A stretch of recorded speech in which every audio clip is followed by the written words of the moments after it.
होणाऱ्या उद्धव ठाकरेंच्या सभेमध्ये माजी नगराध्यक्ष आणि काँग्रेसचे माजी आमदार माणिकराव जगताप यांच्या कन्या स्नेहल जगताप या उद्धव पक्षामध्ये प्रवेश करणार आहेत। आपल्यासोबत तालुक्यातील असंख्य कार्यकर्ते प्रवेश करणार असल्याची माहिती जगताप यांनी दिली आहे।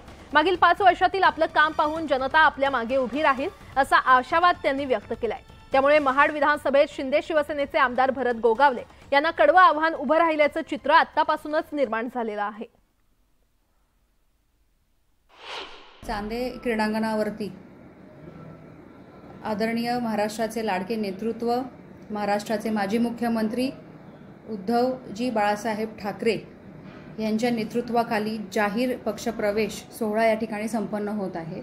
आणि त्या पक्षप्रवेश सोहळ्यासाठी मी स्वतः त्याचबरोबर माझ्यासोबत असणारे आमचे सर्वच काँग्रेसचे कार्यकर्ते किंबहुना आबांवरती प्रेम करणारे सर्वच कार्यकर्ते या ठिकाणी प्रवेश करणार आहोत।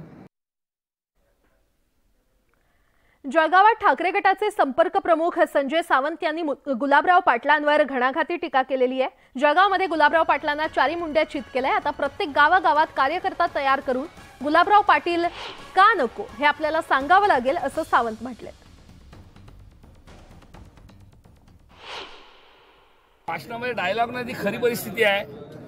मी आप्पासाहेब देवकरांना सांगितलं की जळगावच्या कृषी उत्पन्न बाजार समितीत तुम्ही त्याला 4 मुंड्या चित केला, पण धरणगावमध्ये खरोखर बजगेस आला, पण याच्या पुढच्या निवडणुकीमध्ये त्याला वाचता येणार नाही। यासोबतच इतरही काही महत्त्वाच्या बातम्या आपण पाहणार आहोत। तुर्तास एक छोटासा ब्रेक पाहत रहा न्यूज 18 लोकमत।